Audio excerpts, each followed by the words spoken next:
Good afternoon, everyone.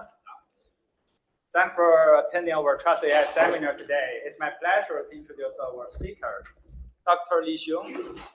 She is a Samuel Cutler Professor of Computer Science and Biomedical Informatics at Emory University. She has got her PhD from Georgia Tech, and her research lab conducts research on trustworthy and privacy-enhancing data-driven AI solutions for healthcare, public health, and spatial intelligence. She is recognized as an IEEE Fellow for her contributions on privacy-preserving and secure data sharing and analytics. She has published over 200 papers and received 7 Best Paper or Runner-Up awards. She has served as associate editor for quite a few leading journals and program chair for top-tier conferences. And today she'll be talking about the privacy in the age of AI and large language model. Let's welcome. Thank you, Jen, for the kind introduction, for the invitation too. It's always funny to hear someone reading your bio. Just makes you feel very old. So I'm really happy to be here. What I'll do is to tell you some of our current research on privacy related to AI models and large language models or LLMs, and in particular focusing on 2 aspects: how to build personalized or user-driven personalized privacy, and how to build privacy or study potential new privacy attacks and defenses given the new pre-training fine-tuning paradigm given these LLMs. So before that, I just want to show you a couple of good pictures. So this is where I came from, as Jim mentioned. Oops, sorry.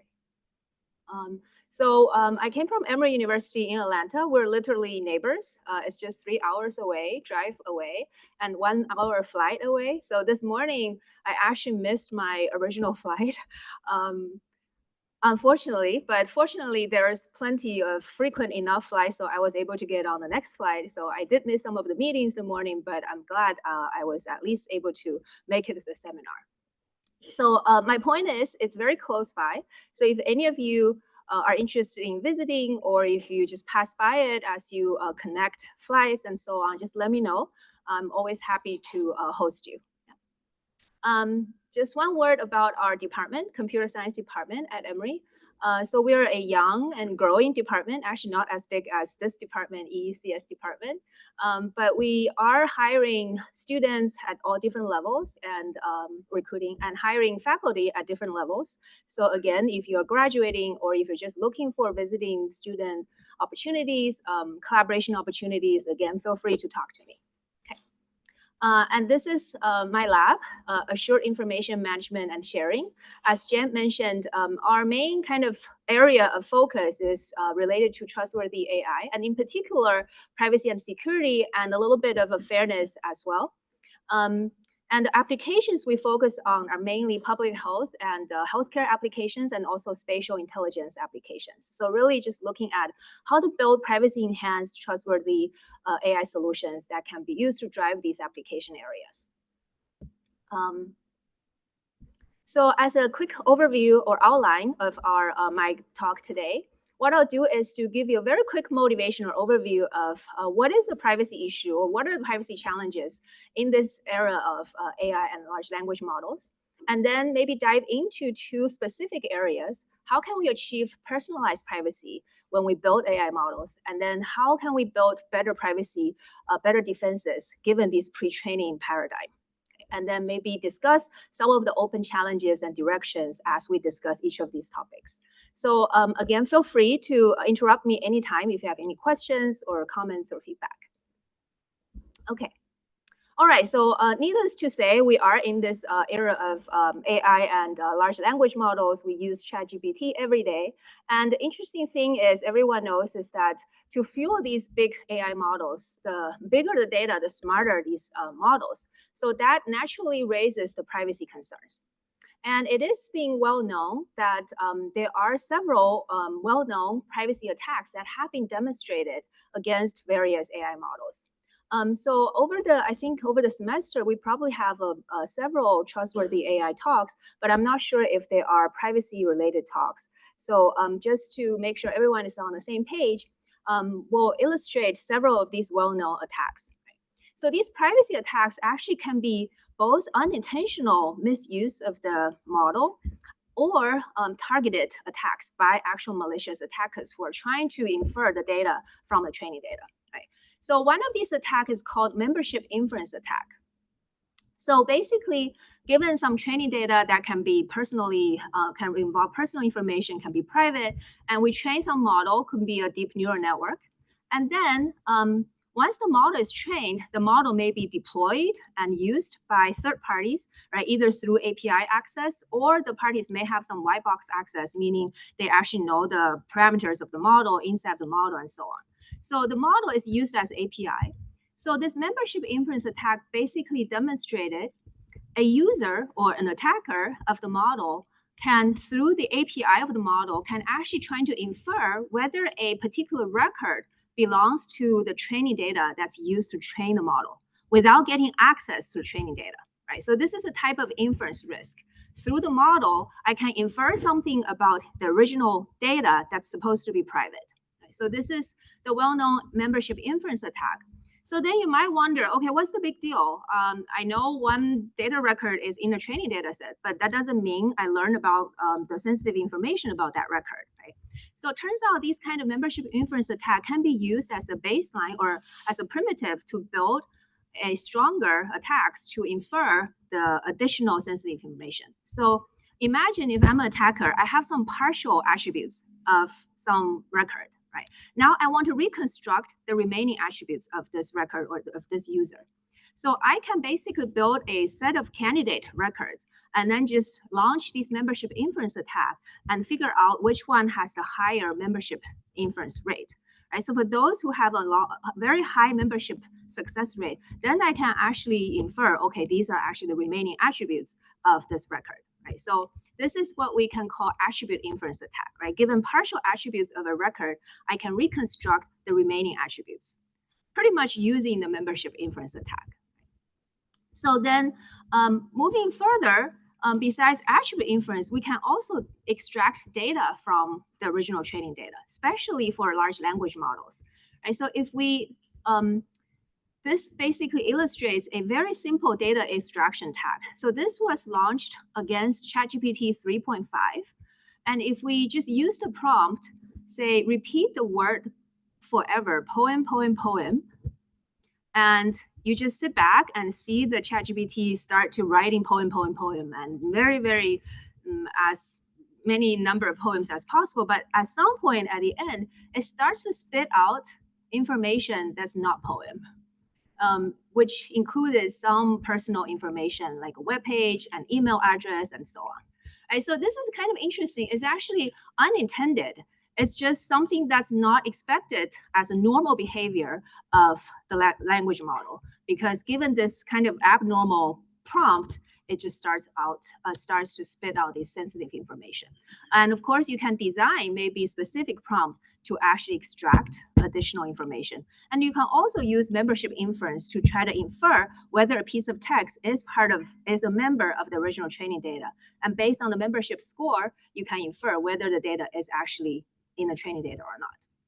So these are just to show you there are various different kinds of attacks that have demonstrated it is fairly common and easy to extract sensitive data or infer sensitive data or some properties, some features about the sensitive data from the original training data by having access just to the model, right, without access to the training data.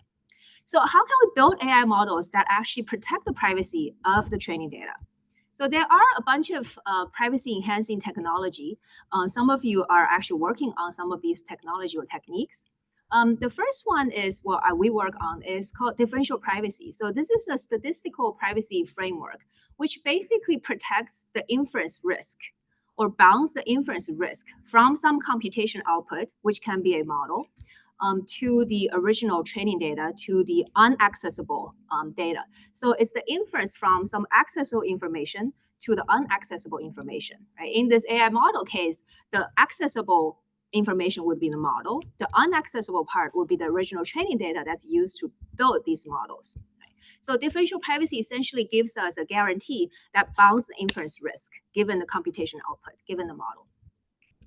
And then there's also very intuitive paradigms like a federated learning that can be used to also protect the private data while allowing the training of models. So federated learning is such a paradigm which would allow decentralized parties like institutions, different hospitals, or different device like mobile users to jointly train a model using their private data, but keeping their data local. So without sharing the data directly or without having to send their data to a central place. Right? So the main idea is instead of sharing the data, they can share the model parameters. They train some local models by themselves, and then they just share the model parameters to a coordinating server, and the server can do some aggregation. And at the end, they can actually have a joint global model trained without directly sharing the data. But then, of course, you might wonder, okay, if we share the model parameters between the each local client and the central server, there's also inference risk, right, as we have shown earlier. So typically, federated learning can be used in combination with differential privacy or some other crypto techniques, as we'll introduce a bit later, so that we can have a formal, more enhanced privacy guarantee. Federated learning gives us some privacy, inherent privacy benefit, but it's not rigorous privacy assurance. So we can use it in combination with differential privacy, for example, to make sure the model parameters that are shared between the client and server do not have inference risk or have a bounded inference risk. And the final model also has a bounded inference risk. Yeah. And then machine unlearning is also a type of emerging privacy enhancing technology to allow the model trainers to remove the influence of certain records, right? So this is in response to like privacy regulations like GDPR, where it states that every user has the right to be forgotten, meaning I can request my data to be removed from a certain database. And that extends to the models trained using the database, right? It's fairly straightforward to remove a record from a database, but it's less straightforward to remove a record from a trained model. And a very naive way would be just retrain the model, right, without these records. But that would be very computationally expensive, especially given these large models. So machine unlearning is basically trying to achieve these unlearning purpose to remove the influence of certain records from the trained model without retraining the model from scratch, right? Basically update the model in a way so that it forgets these records that needs to be forgotten, right? So that's the machine unlearning. And then there's also techniques like from the crypto field, multi-party secure computation. This essentially enables multiple parties to jointly compute a function while keeping their data input. So you can imagine it's kind of somewhat similar to the federated learning, but here it's using crypto techniques so that when each party has a private input, they can jointly compute a function, and all they have revealed at the end is just the function result, but not the input. So they don't see the input from each other, right? So it sounds really, really nice.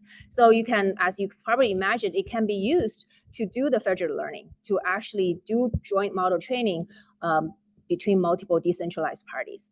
However, it does have some computation overhead because it's crypto-based. Even though it has made a lot of progress over the recent years, it still have computational challenges.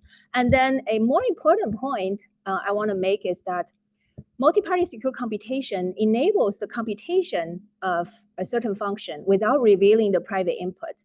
But what gets revealed is the final function output itself, right? So the final function output actually gets revealed to everyone. So anything that can be inferred from the function output will not have any guarantee. So that's why the multi-party secure computation is also commonly used together in combination with differential privacy, so that MPC guarantees data confidentiality and privacy during the computation process, and then differential privacy actually guarantees the inference risk being protected for the final computation output of the function. Yeah, does that make sense? And then there are also techniques like blockchain. I think some of the colleagues here work on. This is kind of a technique that can be used to help or to ensure the decentralized data ownership, to track the accountability of these data and transactions, to ensure the provenance and so on. So a lot of times it can be also used to support federated learning, to support differential privacy, to make sure, for example, the noise is properly added and protected and so on. So this is also a kind of complementary technique.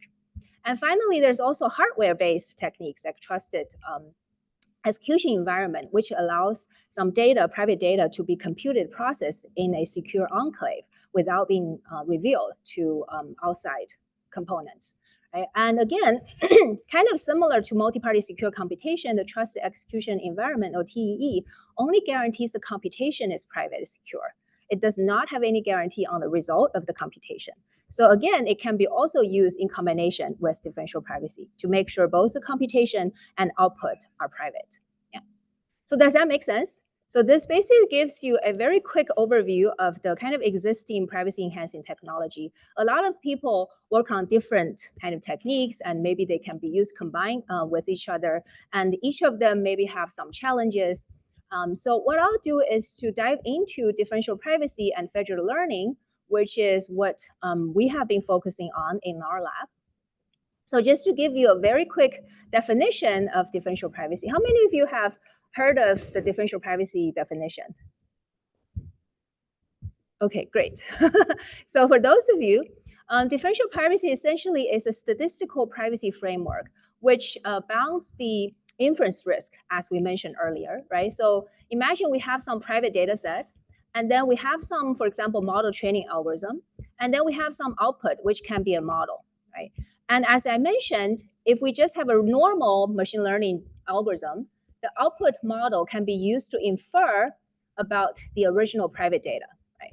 So now what differential privacy is trying to guarantee is that given this private data set, and imagine we build another private data set, and the main difference, the only difference between these two data sets, D and D prime, is just one record, right? So imagine we just remove one record from private data D, and we get the private data D prime. So their only difference is one record, one sample, okay? And then we have some kind of a randomized machine learning training algorithm. And then after the algorithm, we would have two model output, right, from D and D prime. And differential privacy requires that the model from D and D prime should be indistinguishable. They should be the same or very similar to each other. What does that mean? That means anyone who gets hold of this output model will not be able to infer whether this model is trained from D or from D prime, right? In other words, whatever the attacker gets hold of this model will not be able to infer whether this record is included in the training data set or not included in the training data set. Does that make sense?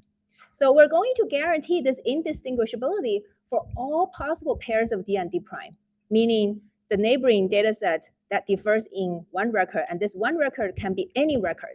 Right? So that means we will have a privacy guarantee or anonymity guarantee for this record, for all the possible records in the data set. Yeah. So that's the intuition behind this differential privacy guarantee. Essentially, based on the indistinguishability, I can guarantee certain inference risk, bounded inference risk for any of the record in the data set. And mathematically, it's actually pretty straightforward to write.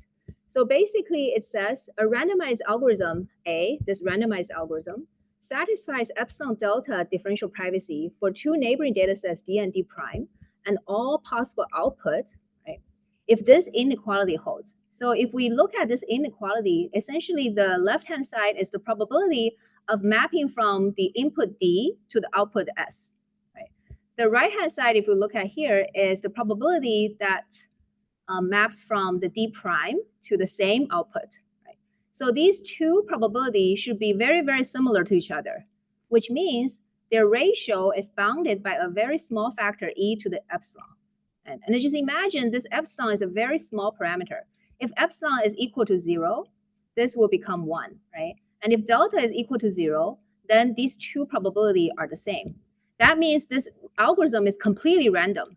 Doesn't matter what my input is, D and D prime, I'm going to have the same output, right? That means our algorithm has perfect privacy. And also means the algorithm probably is not very useful. It doesn't extract any useful information from the original input, right? So this is the typical trade-off between the utility and privacy, right?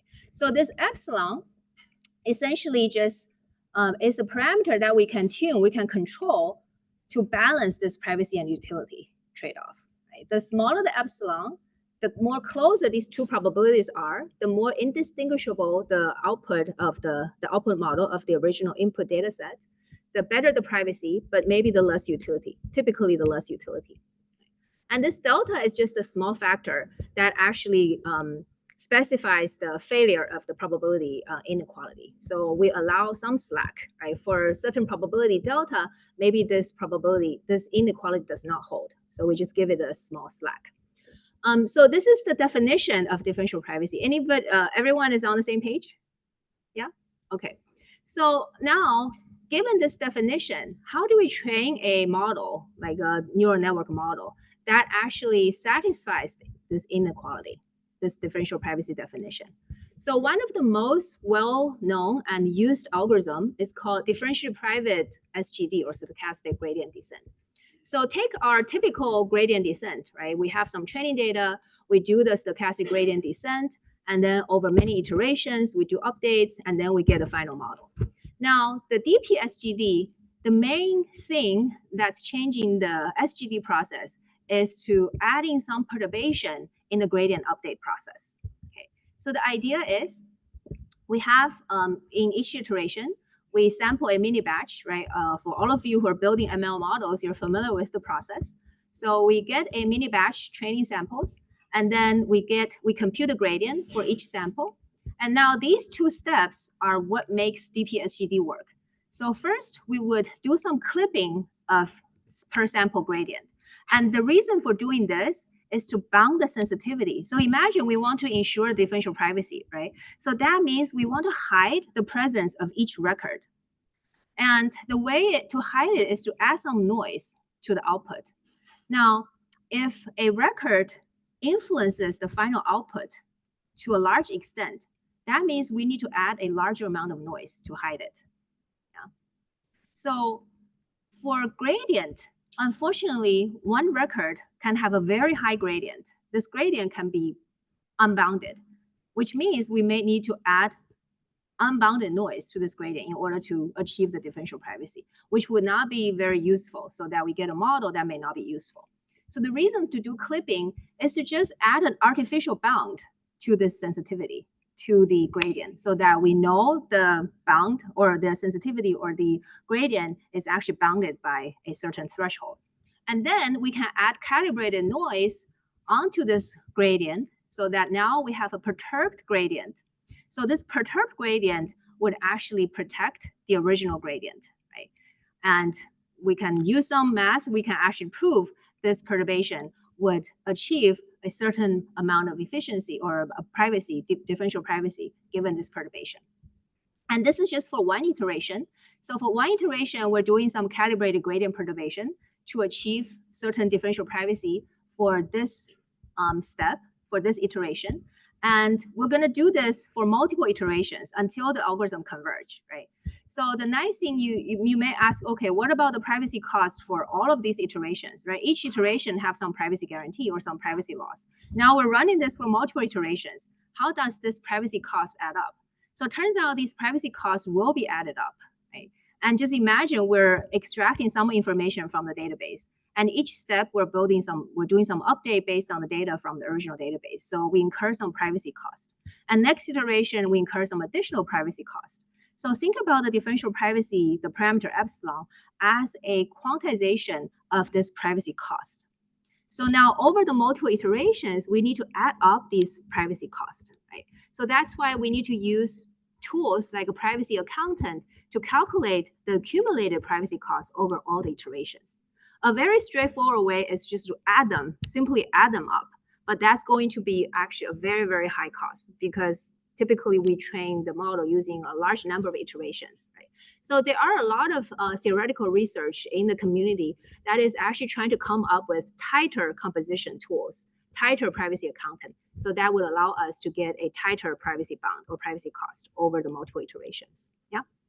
So, okay, so that's the kind of overall technique that's typically used for training differentially private models, right? So if you walk out of this room today and then you are actually know at least, if you walk out of the room now, at least you know something, which is how do you ensure privacy of an AI model? You can say, okay, you can train it using DP-SGD by adding perturbation, noise perturbation into the gradient update process. Yeah, so that should be your first takeaway from today's seminar.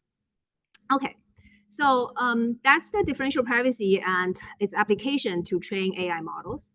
Now, of course, the community has actually worked on this for many years, and there are a lot of challenges. The most important and dominant challenge most people probably spend the research effort on is how to improve the privacy utility trade-off. Right? As you can imagine, we're adding some noise into the gradient update process. So it is going to affect the final model performance, the model accuracy.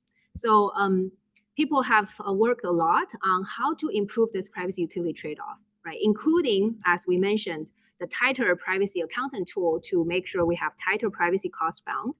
And also people have looked at other ways to improve the privacy utility trade-off. For example, one simple idea is to, in addition to the private data, maybe we can use some public data as a hybrid way to improve the utility of the final model, right? Or use some pre-trained model, right? So these days we have pre-trained model that are pre-trained from publicly available data. And then we take the pre-trained model and fine-tune it on our private data. And this way, the fine-tuning process takes a lot less iterations to converge, for example, right? It's a lot more efficient than training a model from scratch using my private data. So this way, it also saves privacy. It also enhances the privacy utility trade-off, right? So these are different ways, many different algorithms people have trying to kind of design and enhance the privacy utility trade-off. Right? And another thing people have looked at is still an open challenge, open problem is how to do attacks and auditing for privacy protection. Right? So this differential privacy gives us a very nice theoretical framework. Right? It tells us, okay, your algorithm satisfies epsilon differential privacy.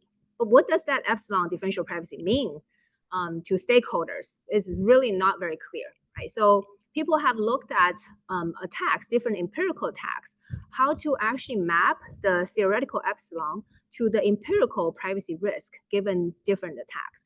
And one such benchmark attack is what we mentioned, the membership inference attack. So people essentially try to launch the membership inference attacks against your model and then empirically quantify what is the empirical privacy risk.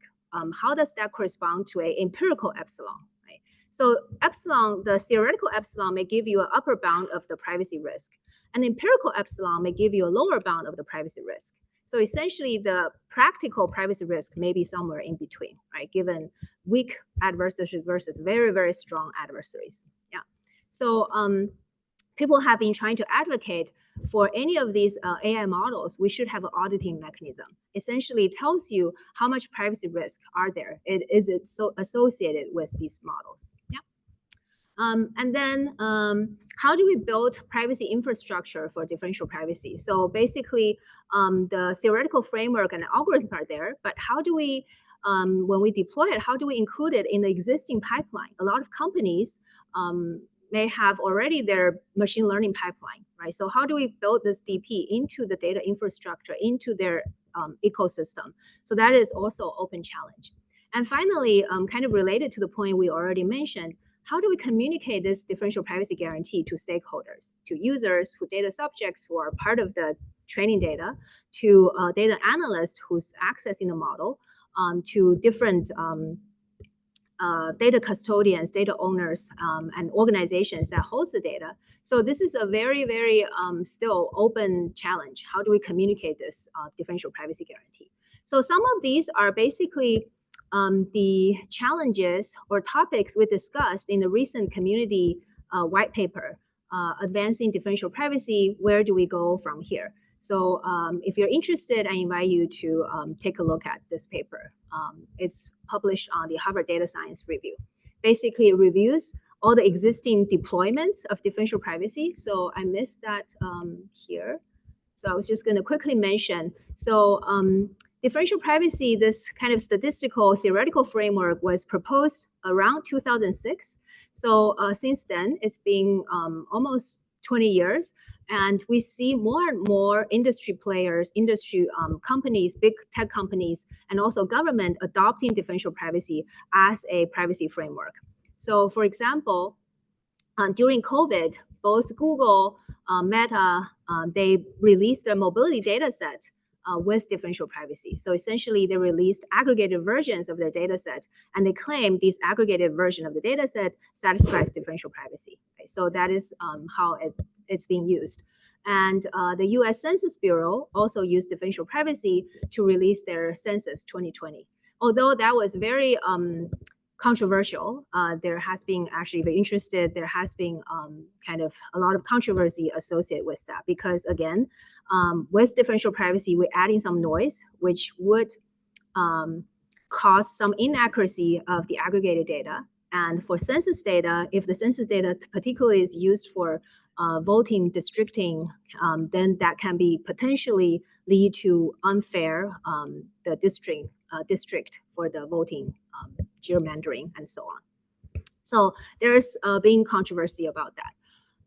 But just so you know that differential privacy, they have been used by kind of industry tech companies as a way to formally say, okay, this data or this model can have this much of a differential privacy. It can be used kind of as a stamp, right? Like a formal stamp as a privacy guarantee.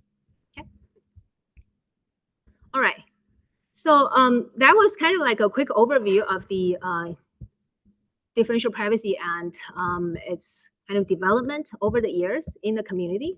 And back to our lab, so these are the things that we have been working on recently related to building privacy for AI models. How much time do I have? I need to. Oh, okay. So we've been working on, for example, trying to enhance the privacy utility trade-off using differential privacy, try to build AI models with differential privacy, but with several different focus. The first focus is to try to support differential privacy on diverse unit and levels. So there, our main argument or our main insight is that typical work, we assume a one-size-fits-all solution, meaning, for example, in this Google's work, right, or Facebook's or Meta's work, when they release the data set, they basically assume a single epsilon value. So that they say, okay, the release data set satisfies epsilon differential privacy. That means it has the same privacy guarantee for all the users in the data set.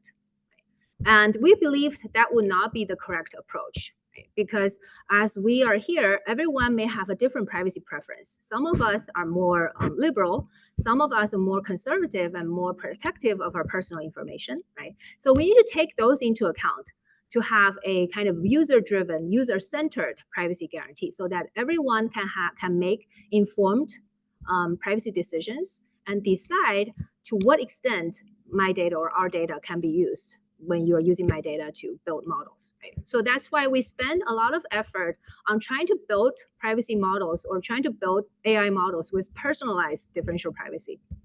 And this includes in a federated learning scenario where maybe each hospital can have their own privacy requirement. And within each hospital, for example, every patient may have their own privacy requirement, right? So how do we build models that can support these diverse, personalized, heterogeneous privacy requirement? So that's kind of a major focus of our group. And another focus is to try to support differential privacy on diverse data types and multimodality. So I come from actually a database background. I actually still call the database community as my home community. So there, we really care about different data types, right? So not just images. The vision community, the AI community, almost exclusively work on image data or text data for the NLP community. But they usually don't pay enough attention to other type of data, like time series or tabular data, right? These are very common as health record in the hospitals or finance, like tabular data in the finance companies and so on. So these data also need to be addressed if we want to build models using these type of data, not just images, right? So that's why we also spend effort trying to support differential privacy, build models for these kind of different types of data, like a graph data. When we try to build graph neural networks, when we try to ensure differential privacy, the neighboring data set is just not one image. Now the neighboring data set may be differing in one node and all the edges of the node, right? That makes the problem more challenging because the sensitivity can be very high. Right? If I want to protect the user in a social network and all the user's friends or in a contact network for epidemiology modeling, then I need to actually protect the user and all of its contacts. So that makes the problem more challenging.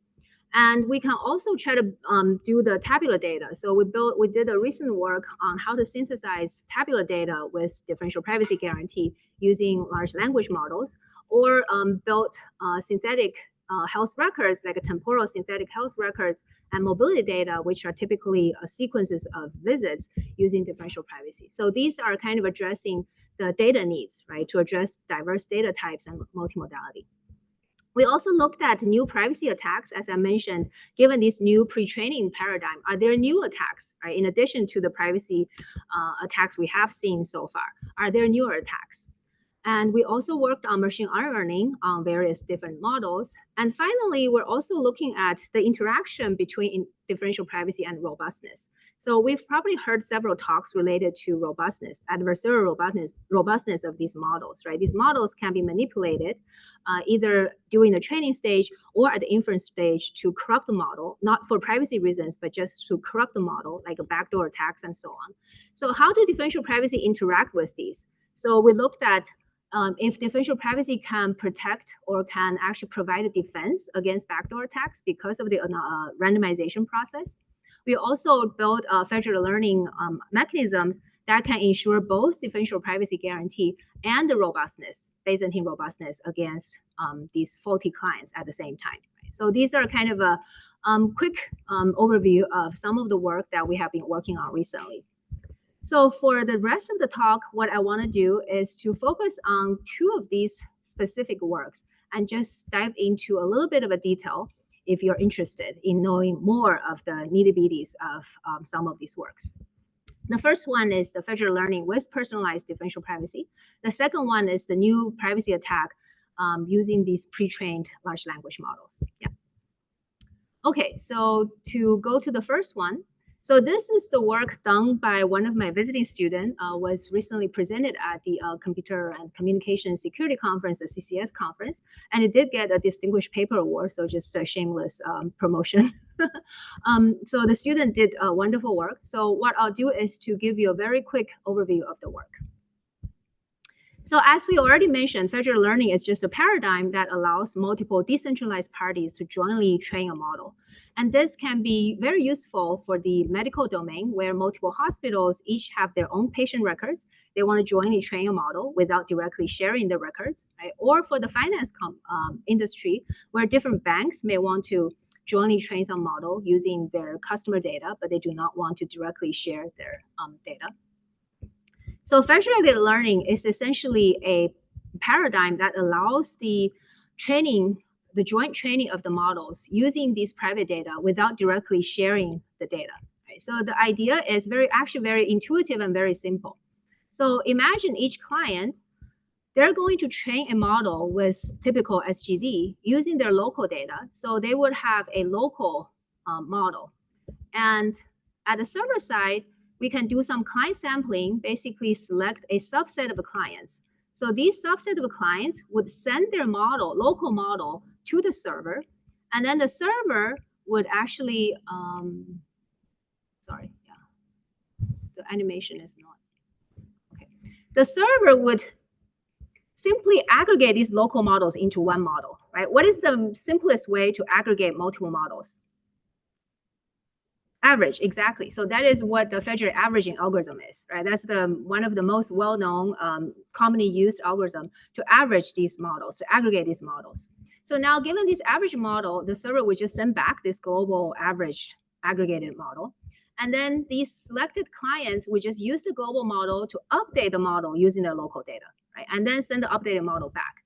And then the server does the same thing, average them, and then send them back, and so on. So we do this multiple iterations, multiple rounds, until the model converges, meaning the local model and the global model is the same, do not change, right?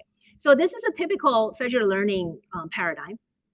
Now, as we have mentioned, these models that's being exchanged between the client and server have inference risk, right? So we need to have some formal guarantee, some privacy guarantee on these model parameters. So what can we use to make sure these model parameters have a bounded inference risk?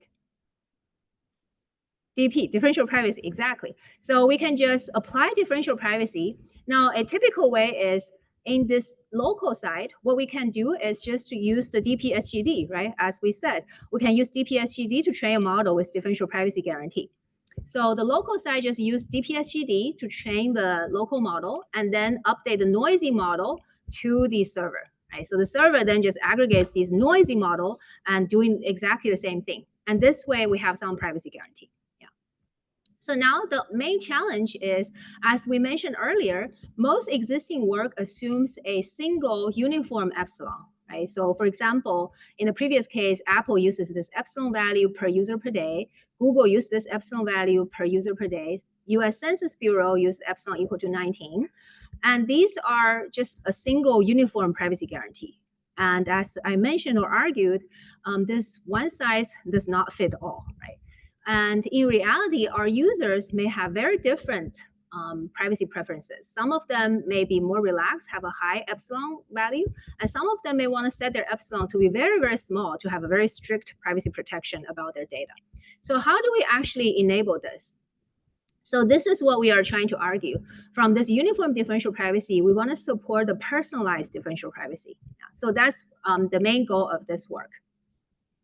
So now we have the original epsilon DP definition. Now we can actually introduce the epsilon delta personalized DP definition. And the main difference is just that instead of having the neighboring dataset D and D prime that differ in any one record, so now we can define this record-specific neighboring dataset, right? For one user, for one of my record, I can define this neighboring dataset that's just differing my record. And given that neighboring dataset, our epsilon guarantee should be dependent on that. So it's epsilon I. So essentially now I have epsilon I differential privacy for all the users I in our dataset, right? So epsilon I corresponding to user I. It just have a personalized level of privacy for each of the users. Okay. And this has been studied in a statistical analysis scenario, in a centralized ML scenario, and also in a federated learning scenario in some of our previous work where we said every client may have a different epsilon. But for the record level different epsilon, it has not been studied. So that's where this work is focused on.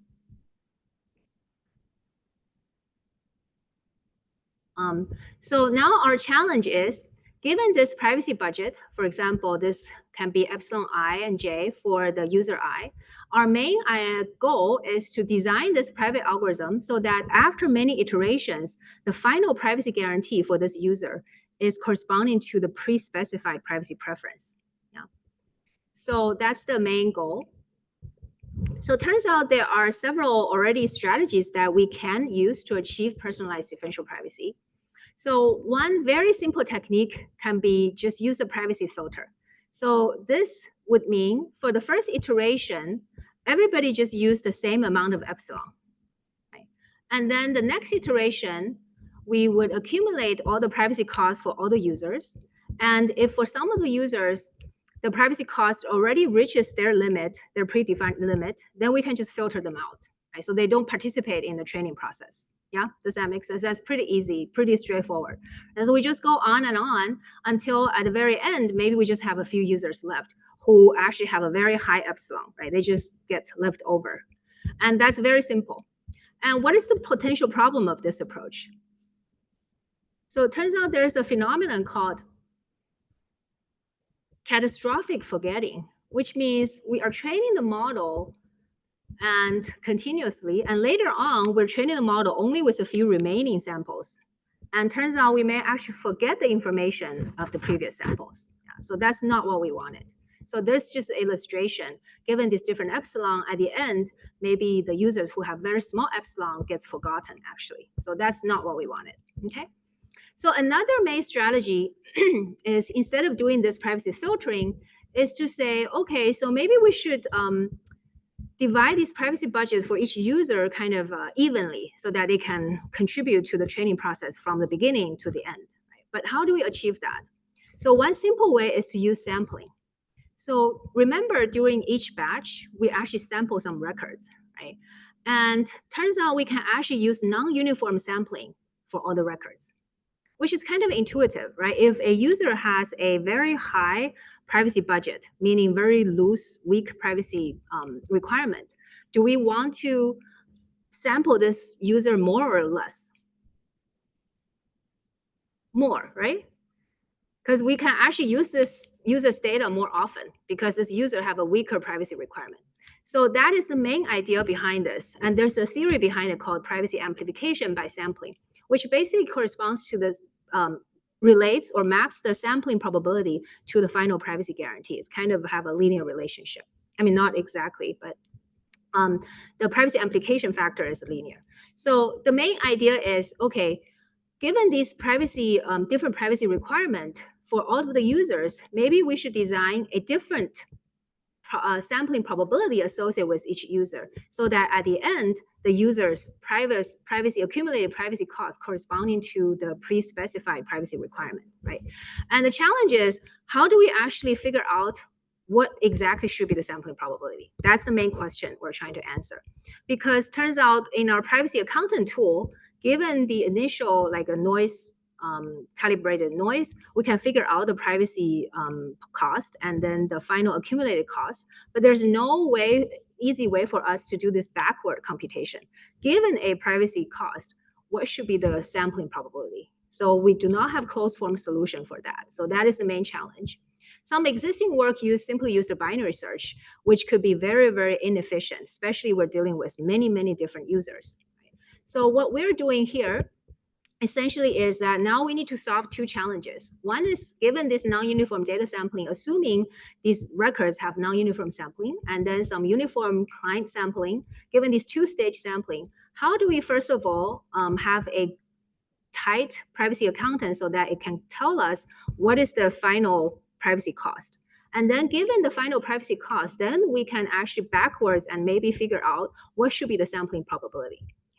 So that requires some details. So I will not probably bore you with the details. But the main idea is, so after a lot of theoretical derivation, what we have is this big formula right here. Right? Giving a sampling probability Q, this is the resulting epsilon that we can get. As you can see, this is just a huge formula. But the key takeaway is that it does depend on the sampling probability. Right? But the challenge is, given a final epsilon, we cannot easily compute the Q. Okay. So the simple idea we have is, okay, let's just plot this function to see what it is. Okay. So we did some plotting. And okay, this also requires some optimization problem solving because the Renyi differential privacy-based analysis, but we don't have to know the details. But the main thing is now what we have is here. So this turns out is a graph. After plotting, we got a graph that looks like this. The x-axis is the sampling probability Q. The y-axis is the differential privacy guarantee. So it looks like this. So what does this remind us? Because we need to figure out, given a epsilon, what should be the corresponding sampling probability Q, right? So can we just use a simple function to actually fit this curve? Because this looks like an exponential curve, right? So it turns out we can. So we just used a very simple exponential function to fit this curve. And turns out for most of the cases, we can fit the curve almost perfectly with R-squared value exceeding 99%. So that's the beauty of it, right? It's very experimental. It's like empirical, but it works in practice. So now, given that exponential function, we can just do the inverse, right? Given epsilon, we can actually compute what is the required probability Q, sampling probability Q. Okay. What's the time? 10, okay. Okay, so now put things together, yeah, it's very easy, which is basically the main idea is for the server to kind of estimate these sampling probability given all the personalized privacy guarantee, privacy requirement. So I'm gonna skip this and just show you some quick result. So we experimented with these different data sets, including like a tabular data set, and text data set, an image data set, and so on, and compare it with several baseline models. And these are different distribution of the privacy preferences. So the first case just illustrates a very simple case where there are three different kinds of levels of privacy requirement, right? Maybe this corresponding to users who have a very strong privacy requirement versus medium versus very low, weak privacy requirement. And then these are like an exponential distribution. These are Gaussian mixture models. So given these different distributions, we evaluated different data sets, how these personalized sampling-based, non-uniform sampling-based algorithm performs compared to baselines. So essentially, it just shows these personalized non-uniform sampling-based algorithm outperforms all these other baselines. And you can imagine, for example, one baseline can be, I just take the minimum epsilon value of all the users and use that as the uniform privacy guarantee, right? So that's a very simple baseline. Or I can use a dropout, meaning given certain threshold, I take all the users that have epsilon greater than that, but drop all the users have a very strict privacy guarantee. Right? So that's some of those baselines. Okay, so I will expect additional these. So this is just a quick discussion. So what I wanted to show you is actually, so that's one work, just showing one work that we did, right? Kind of addressing personalized differential privacy in a federated learning scenario. So we actually have a bigger version. Essentially, we want to say these fine-grained personalized privacy not just happens at the horizontal per user level. Maybe this should be happening also at the per feature or per attribute level, right? Because some users, for example, in a healthcare domain, some patient may think their diagnoses are sensitive, but not other attributes. But some other patient may think their demographic attributes are also sensitive. So we actually should have a mechanism that would allow the users or the patients in the healthcare domain to have fine-grained personalized privacy control. And given these fine-grained personalized control, then the challenge becomes, how do we actually ensure, this one, yeah. How do we actually ensure during the training process, the algorithm, the AI models are trained with this personalized privacy? And then post-training, how can we support unlearning with this personalized privacy control, right? And current unlearning work mostly just does the binary unlearning. It just unlearns the record from in the model to not in the model if it's done correctly. But what we want to say is we also want to support fine-grained unlearning so that we can maybe unlearn the model to a certain extent. Yeah, so that's some of the things that we've been exploring recently. All right, so looks like we have maybe like 5 minutes. So I'll just quickly show you the work that I was planning to, which is the privacy with the pre-trained model. So this is a work also presented in the recent CCS conference. So the main goal for our work, for this work, is that given the prevalent pre-training and fine-tuning diagram, right, paradigm, so it's rare these days we should train a model from scratch. It's more often that we have all of these pre-trained large models or foundational models that are available, and then we can download these models, and then maybe a hospital will have some private data like clinical notes and so on. It can actually fine-tune the model using the private data so that we get a much better model compared to if I train a model from my data from scratch, right? So that's the fine-tuning paradigm. Now, of course, this fine-tuning paradigm also poses privacy leakage because these data that are used to fine-tune the model can be also inferred through a black box access to the fine-tuned model, right? If an adversary gets a hold to this fine-tuned model, it can also infer the information from these clinical notes or from these private data. And in addition, now that we have this pre-trained model, so the question we're trying to ask is that it actually adds an additional attack surface. If an attacker gets hold of this pre-trained model, or in other words, if the attacker can manipulate the pre-trained model, it may actually increase the privacy risk. So that is what we are trying to do here. So basically, this attacker now can actually manipulate the pre-trained model. So this is based on certain observations. The motivation is that typically these days, the model initialization actually matters to the privacy risks because a model that's randomly initialized versus a model that's close to a certain model that's trained for a particular domain can have different privacy risk. And typically we use a lot of parameter efficient fine-tuning techniques like PEF.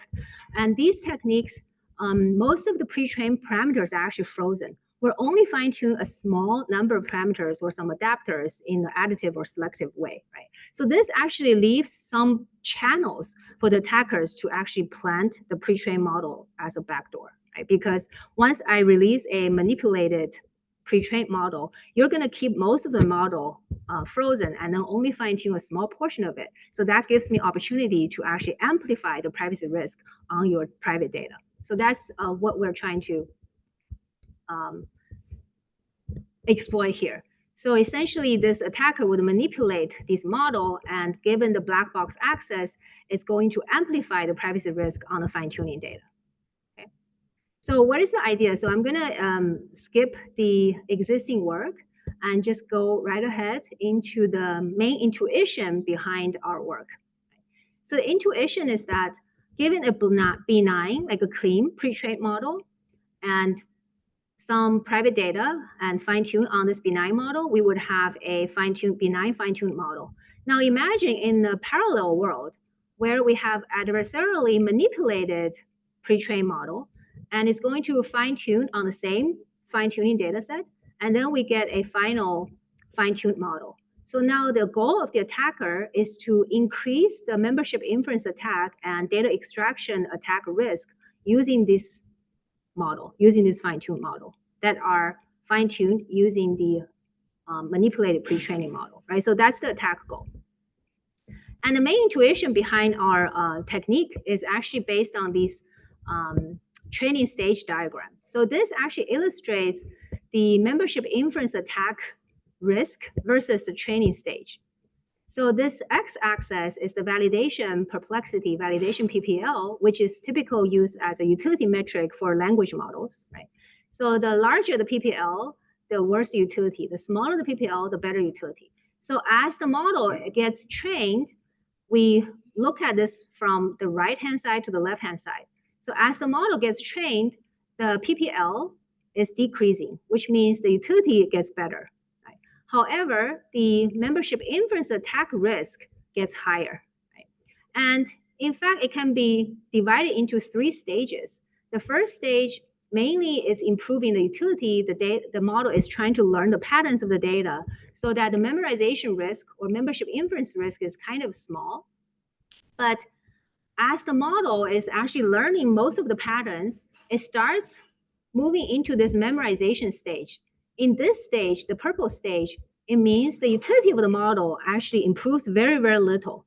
But it starts to memorize all these outliers or all these kind of additional or unique data characteristics that would actually increase the membership inference attack stage risk of the model.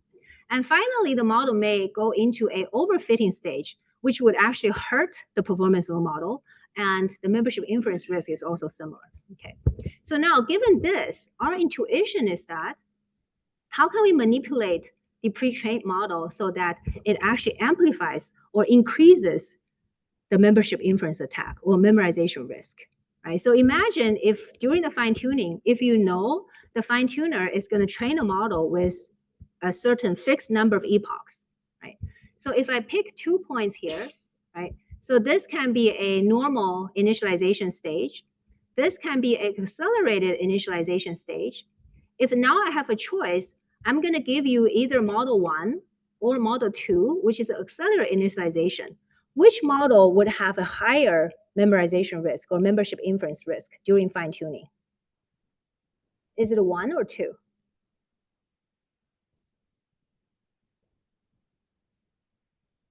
So the accelerated initialization is actually kind of already moved through the training stage, right? So as you go from here, it gets closer to the memorization stage.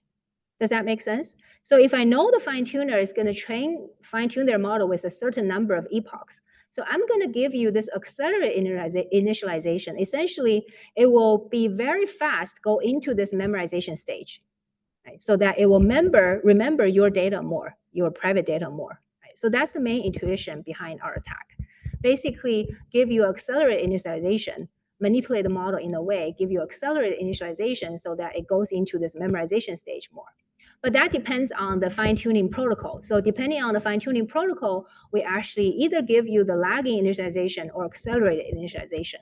And these can be achieved by either warming up the model or doing some scaling, kind of lagging the model and so on. So these details are not very important, but the key kind of insight or intuition is that the training stage of the model, the initialization, can be manipulated in such a way that the privacy risk can be amplified during the fine-tuning process.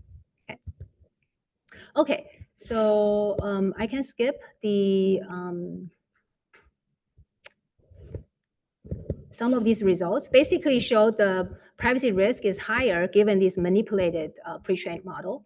And we also tested, okay, what about differential privacy? You might actually wonder, okay, what if we do the fine-tuning with differential privacy? Does it protect against this kind of manipulation?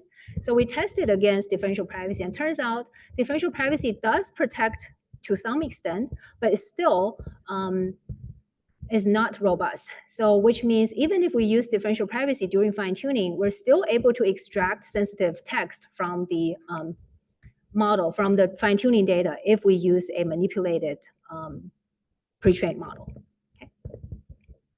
Okay, so with that, I would just leave you with some lessons, some key takeaways. So basically, be careful to download the pre-trained model online. Don't just download any model and assume they're safe, right? So this model may very well be manipulated. So be very careful when following these fine-tuning instructions, because these fine-tuning instructions may be used as a side channel or as a kind of additional information to help with the attacks. And be careful, even when we are using differential privacy, it's still not bulletproof. Right?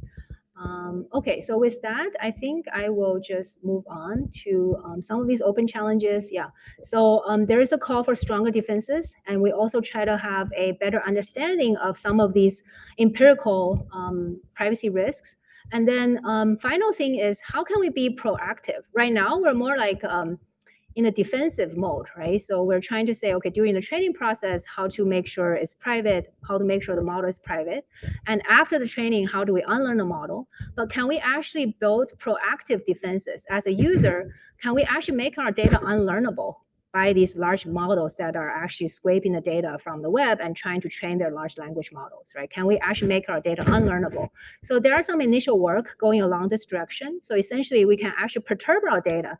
Think about our web page, right? We can actually perturb our web page in a way it's still visible, like looking normal, but it would not be learnable by these language models who are actually trying to crawl our data. Okay, so those are some of the things that we're trying to work on. All right, with that, thank you. We're probably a little bit over time, but happy to take questions if there's time.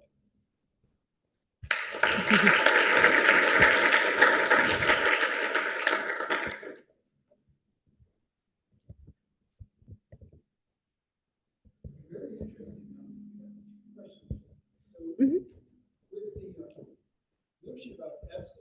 Mm-hmm. I mean, there was a study about Facebook where you had so many likes, something more likes that were accumulated, more you could learn about it in more than one spouse. And how would I wouldn't know that like some potential implications. So how would that factor to like Epsilon? Because there are many uses of our data, particularly now with machine learning. Mm-hmm. And it might seem benign by itself, but being connected with all these other points. Right.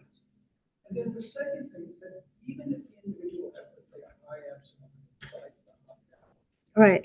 What's the risk then of creating sort of a lookalike audience that you have someone who has an opt out, and then the model sort of assumes that you're within that same grouping, and then makes inferences about you as well. So those are great questions. So the first question is, how do we, as an individual, control the inference risk as we kind of post things or like things, right? So these things, once they're out there, they're out there. We can't do much about it. So what we can do is, before we send these data out, we need to actually protect them. So there is techniques, for example, local differential privacy. Essentially, it's, imagine if you're doing a like. So maybe you can have some perturbation mechanism, right? Instead of like all the images you really like, maybe every time you do some perturbation, you don't like the ones as sometimes when you really are meant to do the like. So those are kind of a perturbation we can actually introduce during the kind of data sharing phase. But once your data is shared, some of these techniques can probably control the inference risk when, for example, Facebook collects all users' data and shares some aggregated statistics with some additional third-party or internal parties. So there, they can put in some privacy mechanisms to control that inference risk. But once your data is shared, like they're out there, right? And epsilon, in a way, actually, if you do every single kind of data sharing with epsilon, then over time, that epsilon would accumulate. So that's why we actually have kind of a accumulation or privacy composition that reasons about the overall privacy cost, right? So for some of these local differential privacy techniques, where, for example, Apple do collect user statistics, they actually aggregate the data to figure out what is the most commonly used emoji from all the users, right? And there, they actually use certain privacy epsilon, right, for every computation. But over time, they're going to do this over time, and that epsilon would actually add up. So the common strategy these days would be just refresh it for a certain period of time, kind of just starting from scratch after a period of time, right? So I think this is kind of related to the question you were raising, but I don't think it directly addresses the question you're raising. So that question really, I think it depends on the user behavior. You put the data out there, that data is out there, yeah. And the second question is also very interesting. So basically, if users have different personalized epsilon preferences, it would actually introduce potentially bias towards the data, towards the model. So that is actually a very open question challenge, right? Especially if your epsilon or your privacy preference depends on certain attributes. If you have certain disease condition, you may end up having a smaller epsilon, or if you have certain political affiliation, you may have a certain smaller epsilon. So all of these are kind of attribute driven, and them by themselves may actually introduce some privacy and also introduce the bias into the data. So how do we mitigate that? That's a very open challenge. Yeah. So that probably takes a longer conversation to answer some of your questions, but happy to talk offline. Yeah.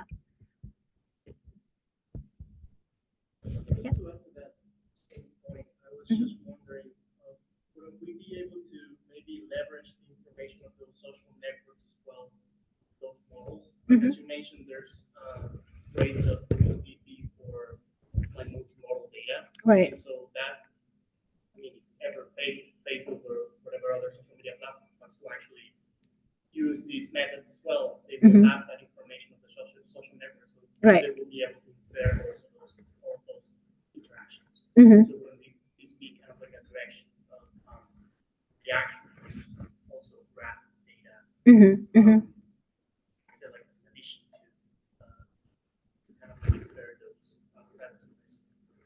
You mean utilize those data to infer the privacy? Right, because I guess like the problem is if I want some strict privacy by myself, but I keep sharing it all with my friends, and I also see my posts, and then it's kind of like implicitly being trained with my data. Exactly. So exactly. we do have kind of like an underlying information of the actual social network, which I guess Facebook and Twitter and whatever they do. Right. We basically just use it also on the training page as well, just to increase privacy as well. Yes, yeah, exactly. So you're saying if we do have the social network, that during the training process, for example, if we're training some graph neural network models using this social relationship, can we actually build in the privacy protection by considering these relationships of different users, right? Yeah, exactly. So those are some of the works I actually alluded to very briefly. Essentially, when we're considering simple image data, it's very easy to define the unit of protection. You want to protect one record, right? But in social networks, social media, the unit of protection becomes very tricky, right? Because not only involves your data, but also involves indirectly your friends' data. So when they share their data, they may actually reveal the relationship, their similarity to you, and so on and so forth. Yeah. So that's why for for graph neural networks or graph data-based models, it is a lot more challenging because the unit of protection can be defined, for example, as one user and all of its friendships, all of its links. But that, as you can imagine, has a very high sensitivity. So I need to add in a lot of noise to hide that, right? In the worst case, if the user is connected to all the other users in the social network, then that becomes probably makes the model not very useful. Yeah, so that's definitely a challenge. Yeah, that's why for these graph connected data, it is a very hard issue for the privacy protection. Yeah. Mhm. Okay, it's already 1:45. Let's thank the speaker again. Oh. Oh, thank you, thank you. Insightful talk. Thank you, thank you. Thank you. Thank you. Oh, picture maybe.